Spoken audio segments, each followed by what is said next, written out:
Hello friends and welcome to the pilot episode here at Warded Door. Today we will be reviewing the first 2.5 sessions we held of Storm King's Thunder. Now I'm a player in the campaign, so my perspective is what you are going to see here. So let's begin. We started out in Waterdeep working at a bar called the Minstrel. It was run by one Ronan Duro. Ronan told us to get packing because he was leaving Waterdeep and shutting the bar down. Thanks a lot, Ronan. Not cool of you. Anyway, Ronan did tell us to go north. He said in Nightstone we'll find some work with a friend of his by the name of Morak Urgrey. With little choice and virtually no job skills, the party and I headed north. You're probably asking, who does the party consist of? Well, wizard extraordinaire Kel Delphi, who took a portrait from Morden Canaan, but if you're going to steal art, why not from the best? His trusty hawk Leto, Diahon, the scurvy thief, myself, the beautiful half-elf paladin, half-drow paladin, Niralana, and Egon Crossstream, the dragonborn monk. So, we head north to Nightstone. When we arrive, we find that the place has been under siege. There are just giant boulders caving the place in. We can't believe it. Going in, we find some wargs almost get our asses torn in half. We find a few goblins ringing a giant bell. The bell comes crashing down, kills both goblins. So it was a very eventful first game.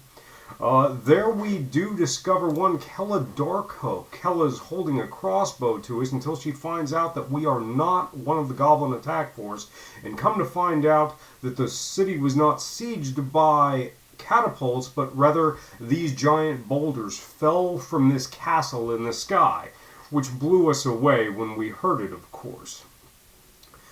Now, as we move on, we hear that the townspeople have been taken north to the Dripping Caves. Me, being a paladin, I'm extremely concerned about it, while others, such as our rogue, couldn't give a shit less. Now, we do know there at Nandar Keep, to the south of the map, is Lady Nandar, ruler of Nightstone.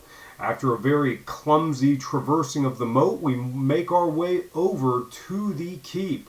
We find 4 guards there and Lady Nandar, who is deceased. It's very sad.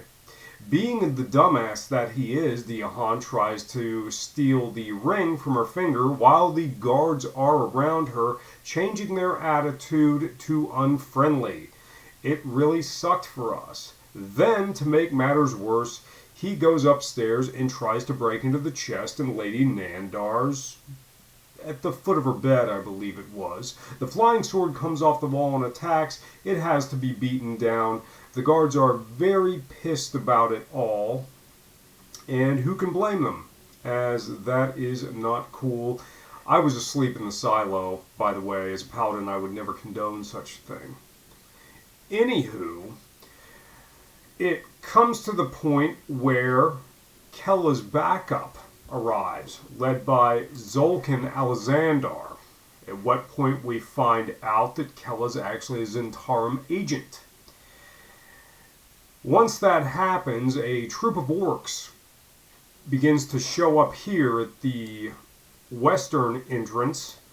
They are forced, since we won't drop the gate, to go around, and the Zentarum and us are able to fend them off, which was a complete fluke of die rolls. We should have died. Oh well, I couldn't tell if our DM was lying about it, but he swears up and down that by the numbers we survived. Fair enough. Well, as the Zentarum claims Nightstone, we boldly march off to the Dripping Caves to go and rescue the townspeople, including Morak. Now, Zolkin seems like an evil bastard, as we're sure he is. I got the nasty vibe from him, being the paladin that I am. So, we move on to the caves in, next session, and have to waste a few ogres coming in the side entrance. Now, I'm the only one with any kind of dark vision, and we have Diahon, who's trying to carry a torch and act stealthily, as there are creatures with night vision in the cave. Whatever. Well, the goblin reinforcements arrive after we find Morak and the townspeople, and, well, they're pissed, and they want to eat people, including Delilah, who was Lady Nandar's assistant, for lack of a better word. Well, we pay some gold to get out of all that, and the goblins let us go. I'm not sure, again, if our DM was being generous or that was actually something that was supposed to go down. Whatever, I'm counting my blessings. As we return south, Morak tells us, well, we can't stand up to the Zentarum here in town, and we need to reclaim our city, so if you could lead us into glorious battle and drive them out of here, that could be great. And that is where we will begin our next video, where I have learned to use OBS and Paint.net much better than I had before. So we'll see you then. Thanks for watching Warded Door.